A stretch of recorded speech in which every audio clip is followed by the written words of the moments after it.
Hey everybody, what's going on? It is the Scheli Jones Show. Now listen, I'm just going to come and let you guys know right up front, honey, I am pre-recording. Yes, I am recording a little early and I have a great show for you, and I really wasn't able to be live this Wednesday, but I didn't want to leave you guys hanging. I didn't want you guys to not have any of your Scheli Jones show. So I am pre-recording, but please, please, please still make sure you comment. Make sure you like and make sure you send. I know I told y'all that I wasn't going to be streaming this on Facebook anymore. And I said, I gave a hard deadline, but your girl, she gets a little soft when it comes to stuff like that. But I'm not playing with you guys. I am going to stop recording this, showing this on Facebook, and it's going to be only on YouTube. So you have one more day to do this. Go to YouTube, and you want to go to Scheli Jones. There it is right there. And you want to push the subscribe button. You want to click there. And then you want to click that bell so that you can get notifications. Whenever we drop anything new on the Scheli Jones Show, you'll be the first to know. So please do that, because you may show up here one day, honey, and we ain't here. And then you'll be like, what? Where'd she go? Anyway, I am so glad you are joining me today. Thank you for those of you guys who are here live. Thank you for those of you who are listening later, because I know a lot of you guys come back and listen to me later. We have a great show for you today.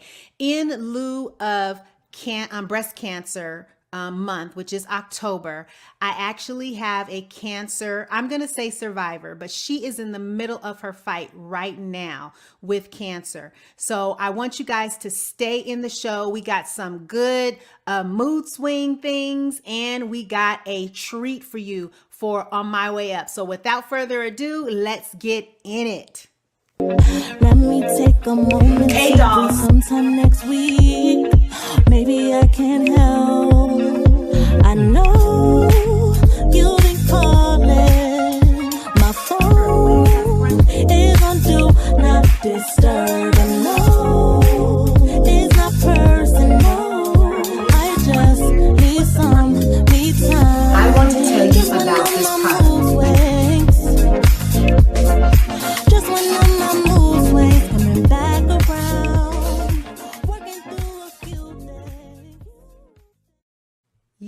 Yes, that is my daughter, Darian Janelle, with Mood Swing. You guys can get that on all streaming platforms. Please go support. Let me tell you, that child is a beast. So without further ado, let's get into our Mood Swing for today. So Mood Swing is a segment that I do on here, and it's just something for you guys to tell me to share with you, things that I do to swing my mood. We always have opportunities throughout the day for things to bring us down. Something may happen, and you guys may have your little things that you do to swing your mood. I like to listen to music. I like to watch funny videos, but I also am a foodie, so I love food. So this is the season for this, y'all. I mean, all season is for this, but this is the time that we're preparing to give gifts and all that kind of stuff. So my mood swing is See's Candy Peanut Brittle. What? Y'all know this is the business. Okay, so let me open it up. Somebody gave me this as a gift yesterday. Why did they give me this big old, I don't know how many pounds it is. And y'all, it took me y'all don't think I ate the whole thing. It wasn't full. It's only how many pounds is this box? It is a 1 pound box. I'm not going to eat this whole thing, but y'all okay, let me show you the deliciousness. If you guys have never had See's Candy, I think See's Candy is everywhere, but I grew up on the West Coast. So we really, really, really are familiar with See's Candy on the West Coast. This peanut brittle is something special, honey. Look at that. Look, can you guys see it?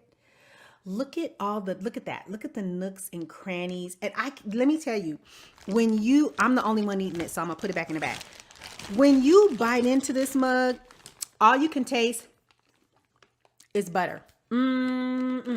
It's so good. So I'm swinging my mood, but I'm swinging and doing yoga. I'm swinging and doing yoga, because let me tell you, you can't swing your mood with a pound box of peanut brittle and not work out. Today I was out walking and running and picking up rocks and doing squats and all those kind of things, because I've probably had about 10 pieces of the peanut brittle. So that is how one of the ways I swing my mood. We do have a mood swing, not this week, but the following week. I'm going to show you guys a listener sent in their mood swing. So we're going to show her mood swing and we're going to send her out a cup of coffee so she can go to Starbucks or wherever she wants to go to get her cup of coffee. All right, y'all. We are moving into our next segment. I'm just getting that really buttery, sugary taste in my mouth. Yes, on my way up. We are listening to the velvet voice of Darian Janelle again. And yes, I will forever support her because she is my daughter. And guess what? It's my show. There's nothing you guys can do about it.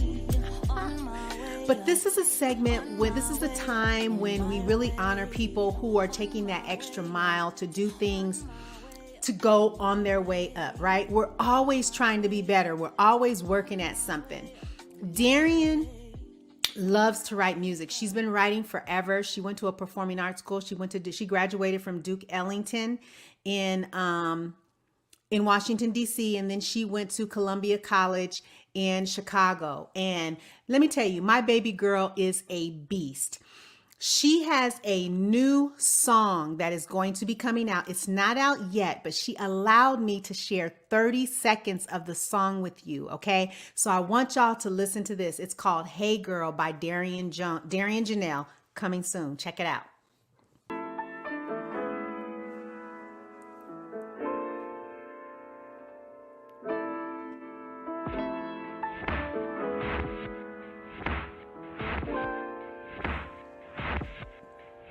Hey girl, please don't stress about it. You've been laying low, putting more work than anybody. You've been sowing all them seeds, didn't forget to water. You've been focused on the goal, now go pick your harvest. Hey girl, please don't stress about it. You've been laying low, putting more work than anybody. You've been sowing all them seeds, didn't forget to water. You've been focused on the goal, now go pick your harvest. I've been in my head, I got. Oh my gosh, you guys. Okay, first of all, can I just say I am a proud mommy? I am so proud. But did you guys hear the words? Hey girl, please don't stress about it. You've been working hard, I can't remember the words, but she's saying you've been putting all that work in. I'm putting all that work in, working just as hard as anybody. You've been sowing all those seeds. Now go get your harvest. I mean, you know, music is so powerful because music, we use words and words are so powerful. And I just love this song. So it's not out yet. It will be out soon. She's going to have a video. I promise you, you will hear it and see it here first. We will be featuring it here. Darian Janelle, Hey Girl is the song. So inspiring. You know, don't stress about it. You have been putting more work in than anybody. Go get your harvest. You've been sowing all them seeds. Now go get your harvest. I love that. And that's just the beginning of the song. The verses are beautiful too. So you guys stay tuned because we are going to showcase it. We're going to premiere it right here on the Scheli Jones Show with the video and everything. All right, let's get into the video. I'm sorry, not the video. I'm stuck on the video that Darian's going to be doing. But the pre-recorded interview that I did with Miss Nilka Mickey. You guys, this lady is amazing. She is in stage 4 colon cancer and she is living with this thing, you guys, every day. I want you to see her attitude and she just really blessed me. She's so beautiful inside and out. So I hope that you guys are really blessed by her spirit and what she has to say about her journey as she fights stage 4 colon cancer today. Hey, everybody. Welcome to the Scheli Jones Show. Oh my gosh. I have the pleasure of she's just become very special to me and I have not known her very long, but she has engraved herself in my heart some way. This very special lady, Miss Nilka Mickey, as I was telling you guys before we came on. I'm so excited about having her here. As you all know, that October is Breast Cancer Awareness Month, and there are so many people who are dealing with this ugly disease. And I wanted to bring someone on who can speak to it, speak about it, encourage you guys, and to just give insight and information that I don't have. So without further ado, Miss Nilka, thank you so much for coming on. I really appreciate you. How are you doing today? Thank you for having me. First of all, I'm doing great. Like I said before on some of my own shows and your last show, the emotions go up and down, but I always find my peace and I always find a way to get through it. That is so beautiful. I was talking to a psychologist the other day. I think she was a psychotherapist. And I'm building this portion of my business for CEOs. And I was telling her, I was thinking about calling it the balance CEO. And so she said, I don't like the word balance because we're never really balanced. She said, I like the word rhythm. I like And that. and it's so true because when you think of balance, how can you really be balanced? Life comes with ebbs and flows, but if we can embrace the rhythm of life, then that's probably a little better way to explain it. So I love how you said, how you talked about rhythms through just going through this. So if you don't mind, I'm going to let you tell us your story, and I'm just going to push back while you tell us your story. Okay. Well, I really appreciate this platform. My biggest goal through this journey now is to be an encouragement and an inspiration to anyone who's going through any form of cancer. I am not going through breast cancer, but my husband's aunt went through the highest, I think it's called 3T. It's kind of a very aggressive form of breast cancer. And she was instrumental in getting me through the shock of my first diagnosis. That was in February of 2020. And as you all know, that was also the beginning of the pandemic. And then 2020 was just a tumultuous year from all forms of places, even like Kobe's death and all that. Yes, that took me immediately into aggressive treatment, aggressive surgery, aggressive chemotherapy. I had 12 sessions of chemotherapy through 2020 over 10 months. And what I found during that time was initially the shock and the pain of it was so overwhelming. My husband and I both just embraced each other. And the first thing we said was, we're going to get through this and I'm not going to let this kill me. But good. The truth is that that's the first thing that you think of. I don't want to die. I'm not ready to die. Yeah. And what I found with Lamar's aunt, she encouraged me, number one, by telling me her story of surviving breast cancer. She is now 12 years in remission. Amazing. And she sent me this book it's actually a book that everyone is probably familiar with. It's Chicken Soup for the Soul for Cancer. I didn't know they had one for cancer. Oh my God, it's so amazing. What I found, Scheli, was that I had to read a story every day because I had to find my footing during the chemotherapy. Okay. So let me stop you there because you said some nuggets that I just want to touch upon that I think will help people. So if we can back up a little bit about getting over the shock. Yes. Tell me a little bit about, first off, you could tell us if you don't mind, what type of cancer that you have. Yes. And then what stage you're in. And then just tell me a little bit about that shot, what it felt like. You could kind of explain that to us. Oh my gosh. And that does stir up emotions. I'm sorry. It's okay. It's okay. I feel like that's a part of the journey. Okay. You have to allow yourself to feel whatever you feel. And that's what I discovered. That's good. So the initial shock was it's colon cancer. Okay. I went to get a routine colonoscopy, but it wasn't so routine because number one, I waited too long, and I want to talk on that later. We'll talk about the importance of getting checked and what age we should start getting checked. Okay. But I waited too long, and I really was having some health concerns that forced me to self-advocate, number one, because my current primary care doctor was not giving me sufficient attention or care to my concerns. Okay. So when I self-advocated, it led me to two doctors, which then led me to my colorectal cancer diagnosis, which was the colonoscopy. And the doctor came in, opened the curtain while I was getting dressed with my husband, and he says, "You have cancer." Oh, that's how they tell you. And he showed me the scan, and he showed me that I had two tumors. And he said immediately, they've been there for a while. They're pretty large. We need to get you treated right away. Okay. Hold on one second. Let my audience just kind of let that sink in, Yes. because that is a horrible bedside manner. But you said that you waited too long. So how old were you when you had your first colonoscopy? I was 52. 52. And how old should you have it? Now 50? age is 45 when you should start. 45. Okay, It- 45. But a lot of people don't know that. A lot of people think it's still 50. Yeah, I didn't have my first one until I was 50, and they didn't find anything. Excuse me, but I am having another one next month because I deal with acid reflux.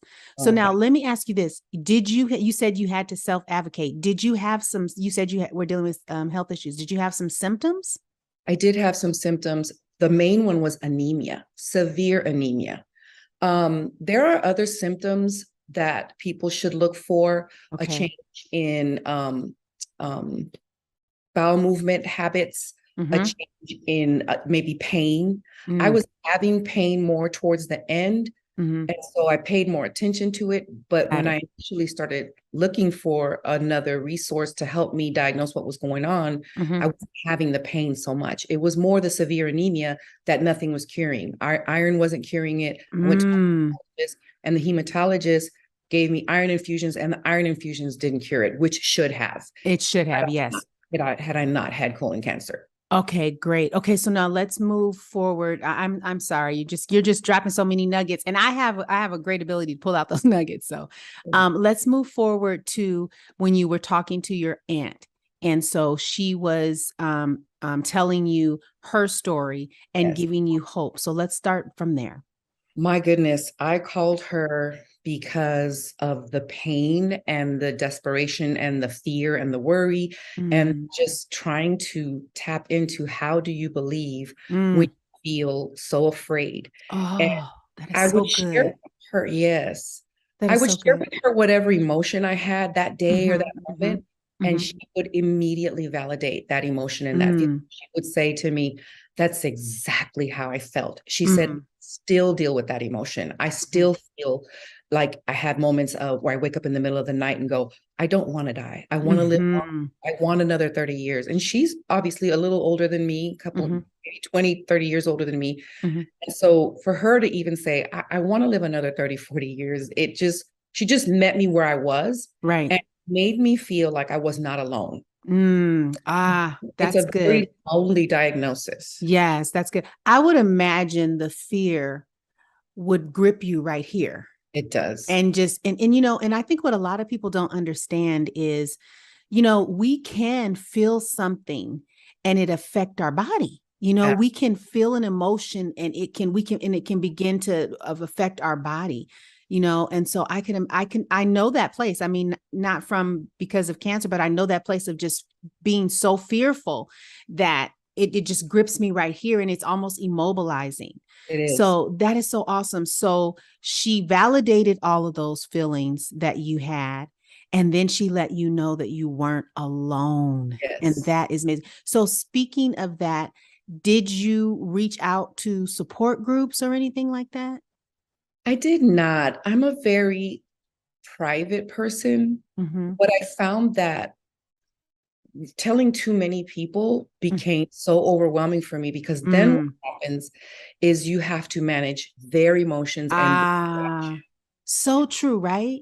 yes, and that is another level of anxiety. Yes. And then the information that very well-intentioned people start to send you, and it's all different. Yes, read Mm. that, eat this, don't eat that, drink this, drink that, stop doing this, don't do that. And it just becomes overwhelming. It's just a beast that you can't control. So in the beginning, I only told my children. I didn't even tell my mama because my mama is elderly. She's going to be 89 this month, which I'm so excited to celebrate Yes. here. Uh-huh. I didn't even tell my mama until I knew the stage. Okay. So they don't stage you until after the surgery.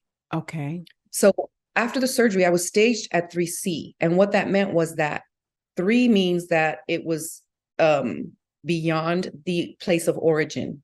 And C meant that it was a little bit more beyond that. So it had gone out to about 12 lymph nodes. They removed 24 and they found it in 12 lymph nodes. Wow. Down the Okay. road, however, more tumors showed up in that same year. And Okay.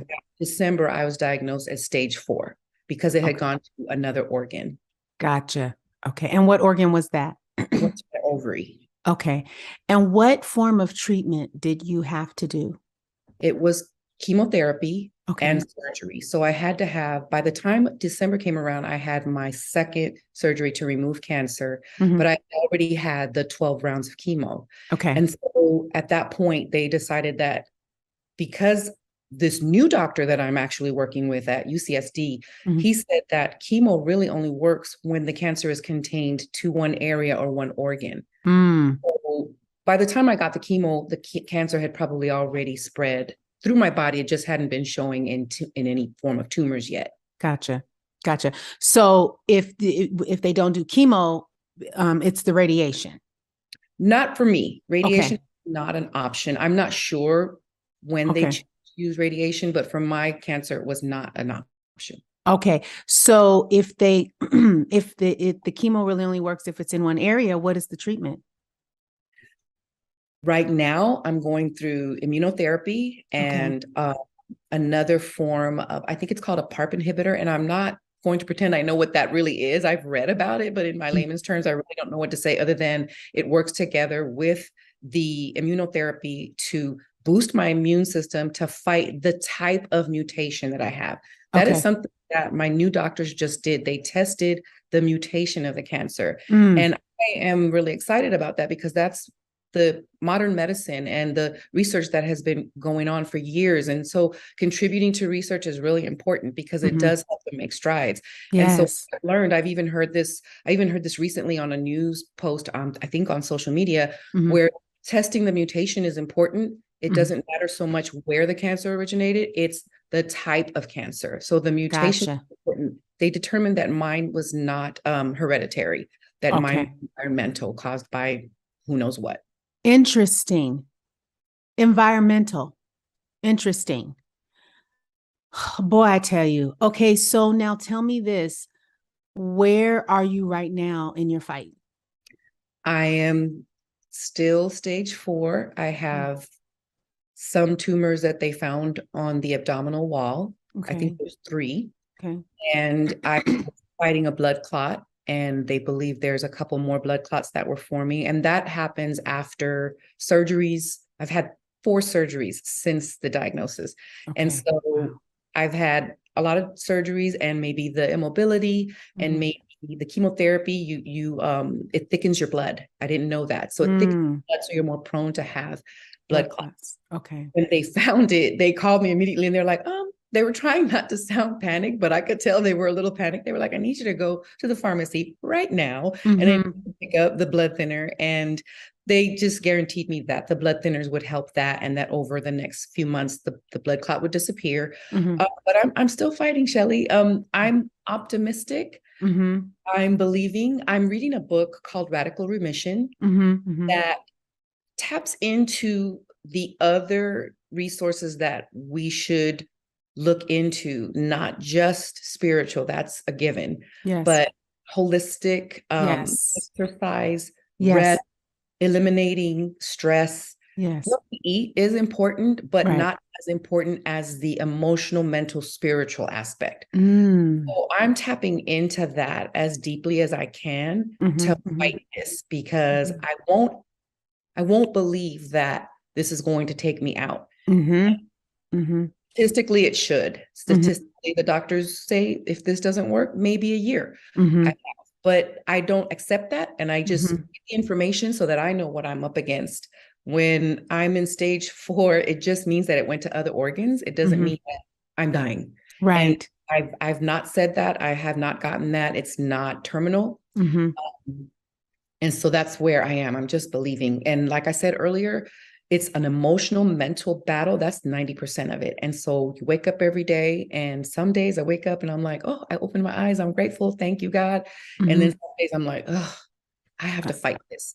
The biggest thing that I want to touch upon is that emotional breakdown can cause you to want to give up. We have to find a way to fight wanting to give up. And that's where the spiritual, the meditation, the reading, whatever you need to do to get past that. We have to dig our heels. And that's what I did through chemo, because chemo was the worst thing. It was worse than the diagnosis itself.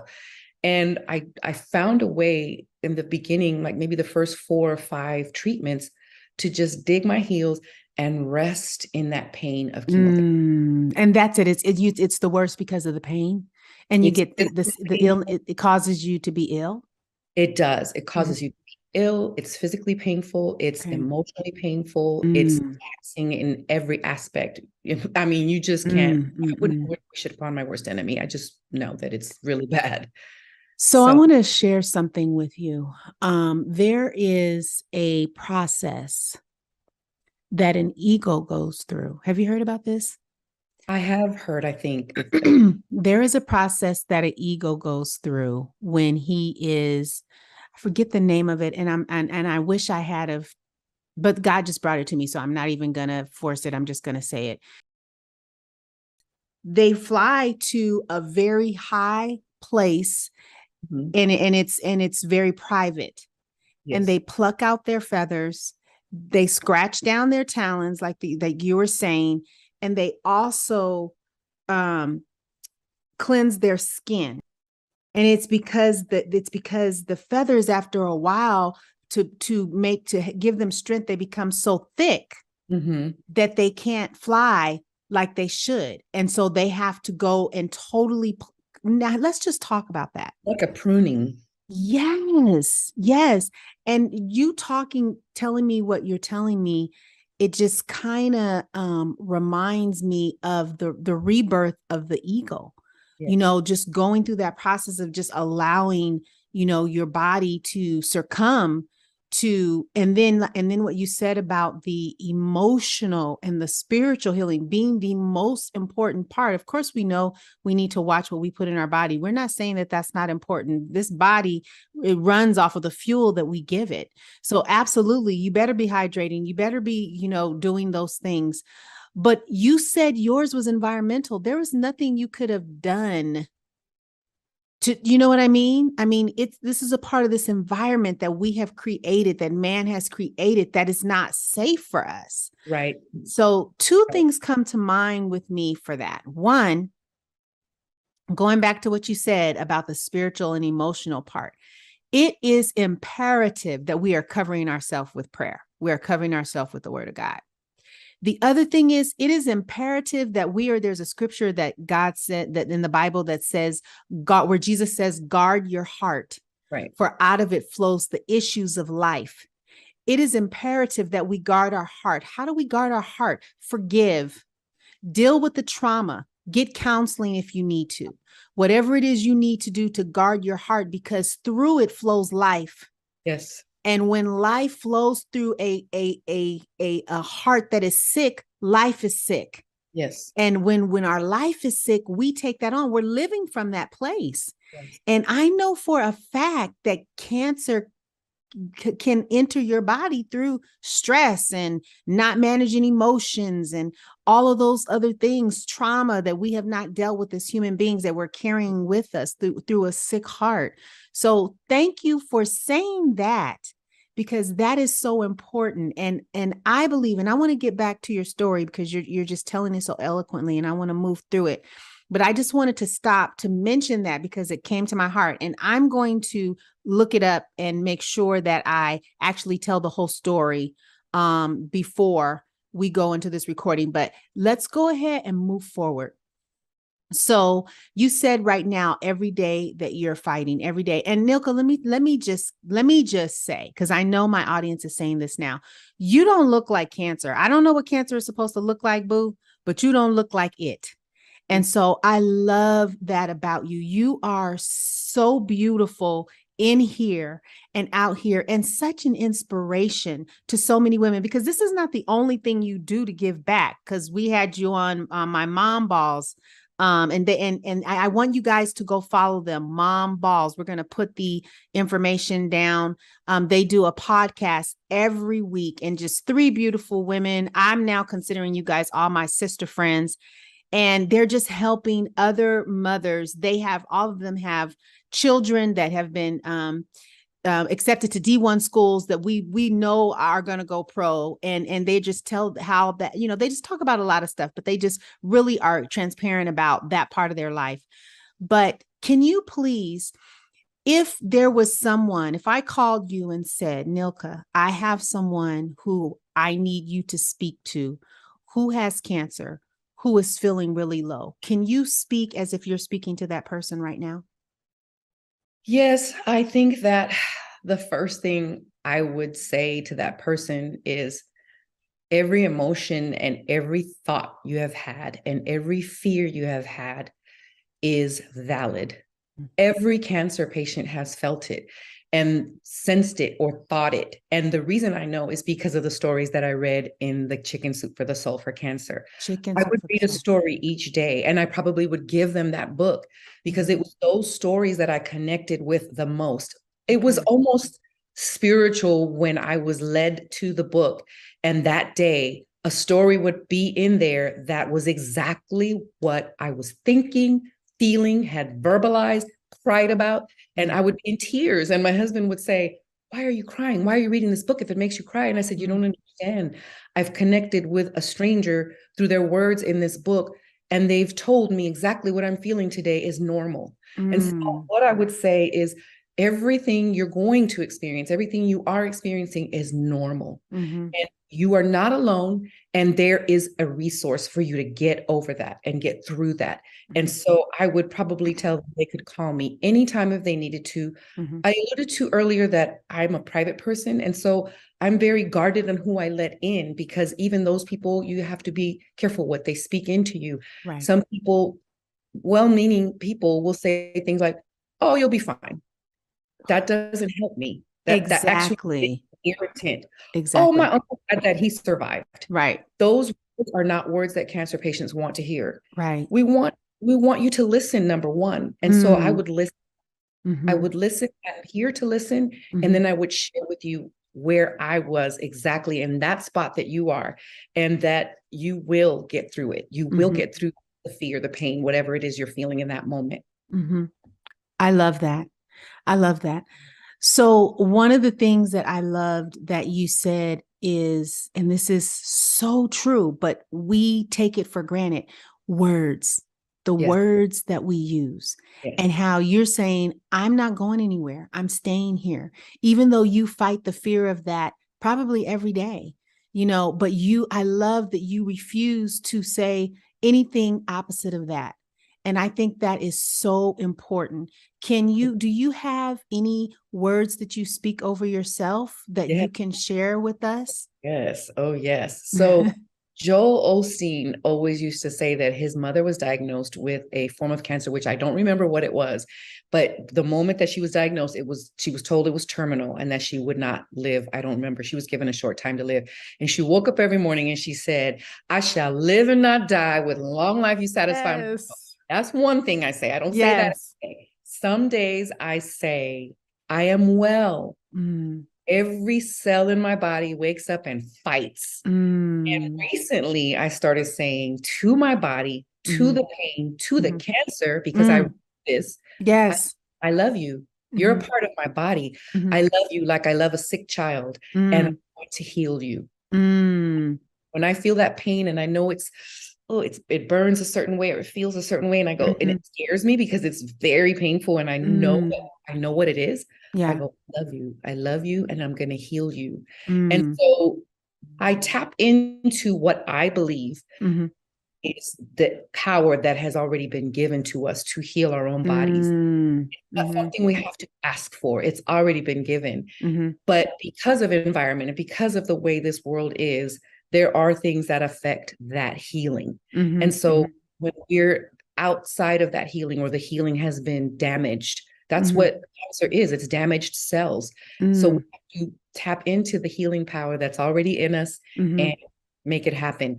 I believe that it's going to be a tough fight. And what I've done, digging my heels, is not only an example to be an encouragement to others, but to my family. My 4 children, they give me life. My 3 grandchildren, they give me life. My husband gives me life.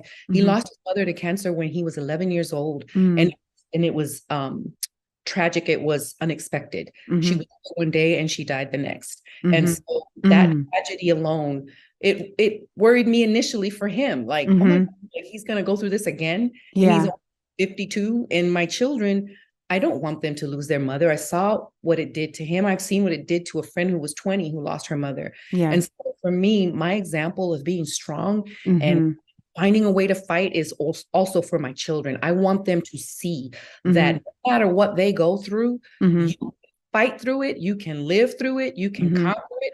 And you know what? I even tell them, even if this takes me out at a young age, because we don't know, tomorrow's not promised. Exactly. For any of us. Right.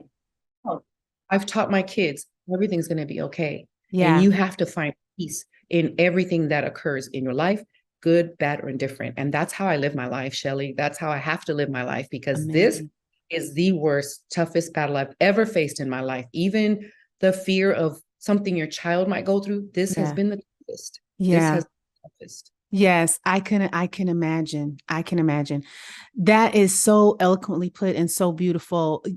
Like I said, you are such an inspiration, and I'm standing on that with you. You know, there is something that I say over my body. I say no sickness or disease can enter my body. Every organ, every tissue of my body functions in the perfection in which God created it to function. I give honor to God and I bring glory to him in my body.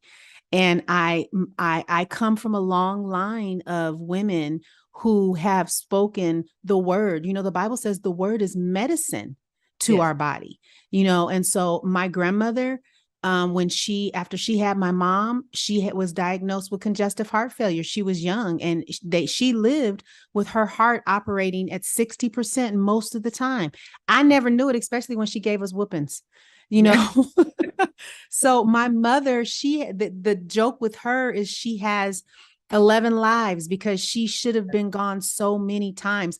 And the only common thread that I see through all of those women is faith. Yeah. It's faith. That's what I see. Something. You got to believe in faith. They believe God's word and they apply it. And when the rubber meets the road, baby, them sisters, they know how to get down to it and believe God and pray. And that's how it is. And my mom, I asked my mom one day, she actually scared me when she said this. I said, Mom, I was going to have my first mammogram. This was years ago. And I said, Mom, oh my gosh, I have to have a mammogram. I'm so afraid. Can you tell me just what I should expect or what I should look for? And she said, I've never had a mammogram. And I said, you've never had one? She said, no. I said, oh, I was speechless. And I said, why? She said, my mom never had one, so I never had one. And my mom has gone, last year, they told my mom that she needed to have her foot cut off because she had gotten bed sore so bad. And and she said, she prayed about you not cutting off my foot. Go in there and scrape and do what you need to do. I'm going to be just fine. And every doctor told her she needed to cut off her foot. Do you know my mom? They didn't cut off her foot. And do you know my mom's foot is just fine? And she's walking. It's a made up mind. It is a made up mind. Nilka. Now I have to battle again, the ebbs and flows, as we spoke earlier, of that mental days where you wake up and you're like, is this going to kill me? Right. And it's connected to the pain. Right. But that's where the palliative care comes in. And that's another maybe segment, because I've gotten different types of care throughout this journey. And I just recently plugged into the palliative care, which means a way to cope with every source of pain, the body pain, emotional pain, the mental pain. So they connect you with psychologists, they connect you with nurses, they connect you with the awesome of medicine. She gave me a pain medicine. And this is what she said to me. She said, wouldn't it, because I told her, she goes, why don't you take pain medicine? I said, because I'm not a wimp. Pain doesn't bother me. And she was like, do you think that having pain or taking pain medicine is a source of weakness? I said, no, I feel like it's a waste of time. Right. But she said to me, you talk about the emotions and the heaviness of the emotions, all the different emotions you carry and the different feelings and pains and thoughts. She said, wouldn't it be amazing if you had one less thing on your plate that wasn't there? She goes, that is a source of healing. She Oh, said, wow. have shown that if Mm-hmm. you remove a source of pain, that Mm-hmm. helps you heal faster. I said, okay, what do I need for the pain? Right. And even that, though, I'm not taking it every day. She wanted me to take it every day. I take it when I feel like it's going to be a painful day. I'll take it. You'll But take it. Yeah. but you mentioned, your mom saying, I'm just going to be fine. Mm-hmm. Haven't quite gotten there. I'm just going to be fine. I do believe I'm going to beat this. I have Yes. to that. I'm going to be fine. I have to get. Yes. But what I want to touch upon, Scheli, because you mentioned that you pray every day that no disease will touch your body and that no sickness will come into it. I Mm-hmm. was that person. So Yeah. imagine my shock when I did get Right. diagnosed. And I've had, yeah. So crazy. Yeah. Yeah. So what do you do? How do you get through? Is your faith moved? It can't.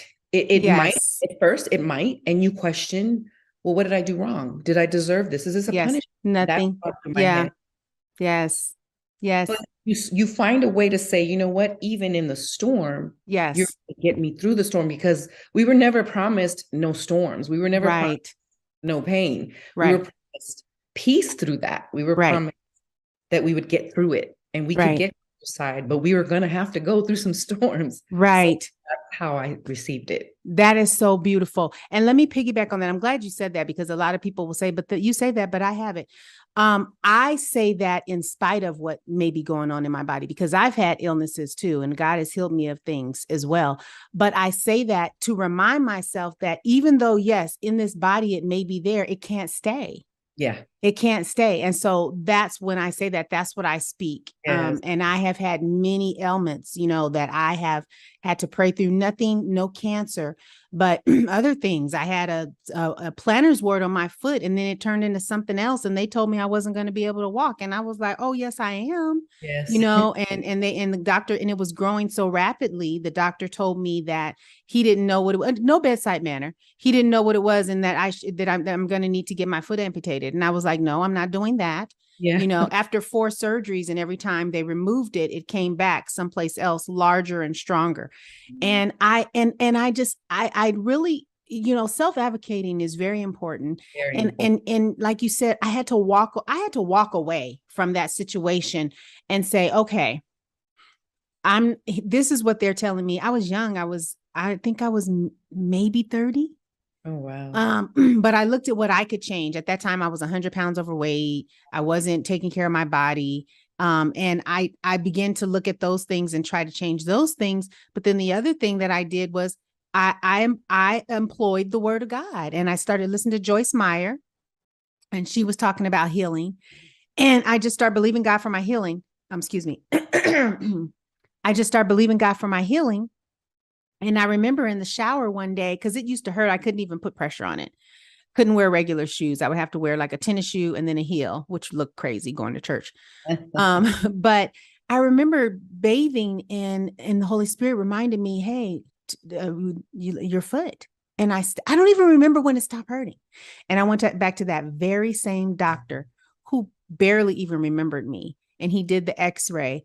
And he said, it's gone. I was like, yeah. And you told me I was going to have to cut off my foot. Imagine if I did what you told me to do, And so to God be the glory. And I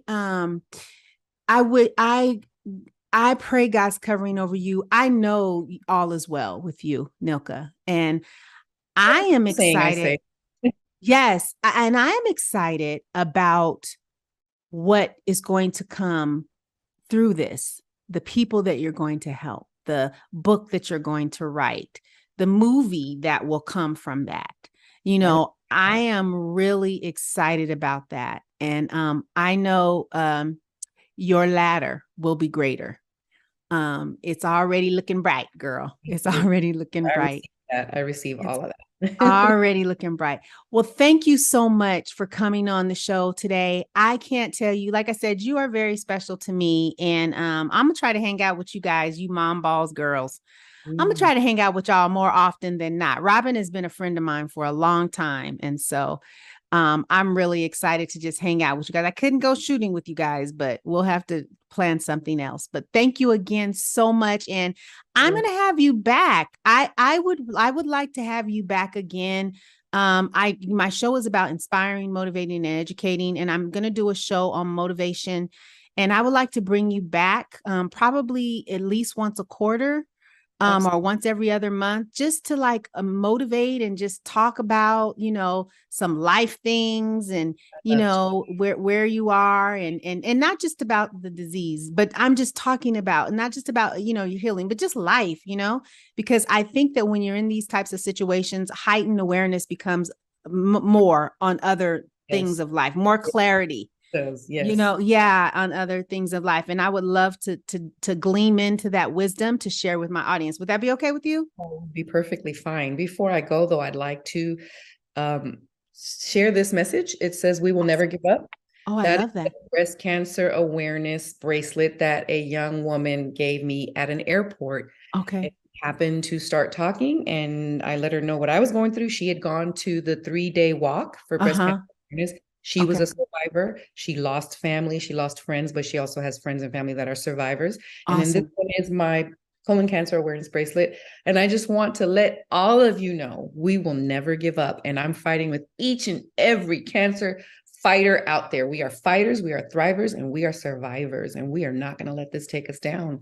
We're going to just keep fighting together. And I send prayers and I connect my heart and my energy with everyone out there that is fighting cancer. Awesome. Nothing else to be said after that. Thank you, Nilka. Thank you, Scheli. Oh my goodness. Didn't I tell you guys she was so beautiful inside and out? And let me tell you, she is such an inspiration. I said that I was going to go find out what that whole process is of the rebirth of an eagle, what an eagle does when their feathers get too thick and it makes it hard for them to fly. They actually go into a private place and they pluck out all their feathers and they scratch down their talons and they wait until all of their feathers grow back and their talons grow back. And I hear it's a very painful process. So listening to her tell her story just about how, she's being strong through it. And even when she talked about feeling the pain and what she says to herself, you guys, this is real life. And she doesn't complain. Do you notice she wouldn't even use certain words? And I'm gonna have to tell you, I kind of had to cut this interview short because I got emotional. I was getting emotional. I'm getting emotional right now. But anyway, Nilka, Mickey, we love you. We not wish you, we are believing God's best for you. And we stand with you in your healing, that you shall live and not die and declare the works of the Lord. I know there are others of you who are out there that they're listening that may be fighting cancer, breast cancer. You may be a breast cancer survivor, or you may know someone that is in this position. The most important thing that I want you to know is you're not alone. If you listen to Miss Nilka, one of the things that she said was she needed someone else who had gone through the process to help her, to bring her back, because the doctor had horrible bedside manner. He didn't care. He was emotionally detached from delivering her the news. And that's like being shot in the gut. And when no one has the compassion to be able to help you, you need help, you need support. So I wanted to put up some support groups that were out there for you and a place that you can get information. So inheritanceofhope.org is a support group.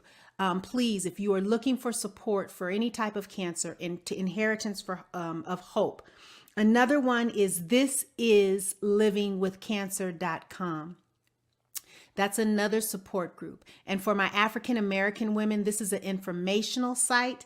It is called When We Trial, whenwetrial.org. It's an information for African American women about breast cancer. I am so honored to be able to do this show, to stand here and just let you guys know that you're not alone and have a survivor, because that's what we're calling her, as she fights through it right now, tell their story. Thank you guys for spending this time with me. This was a little emotional, an emotional show, but I believe it's going to help a lot of people. I can't wait to see you guys next week. We got a great show for you. I'm not going to tell you what it is yet, but I know it's going to be great. Make sure you are helping someone else. Be there for someone else. Whenever you have an issue or you're dealing with something, I have found the best thing to do is to make sure that I am doing something for someone else. When you do something for someone else, it kind of makes your problem not as bad, or it helps you to get through your problem. If you guys have something that shows that you want to see, or if you want to send me your mood swing or somebody that you're supporting that's on their way up, there is my website. There is my email address. Please email me, send that information. I would love to showcase it on my show. In the meantime, I love you guys, and I'll see you next week. Mwah. Let me take a moment. Hey, sometime next week. Maybe I can help. I know you've been calling. My phone is on do not disturb.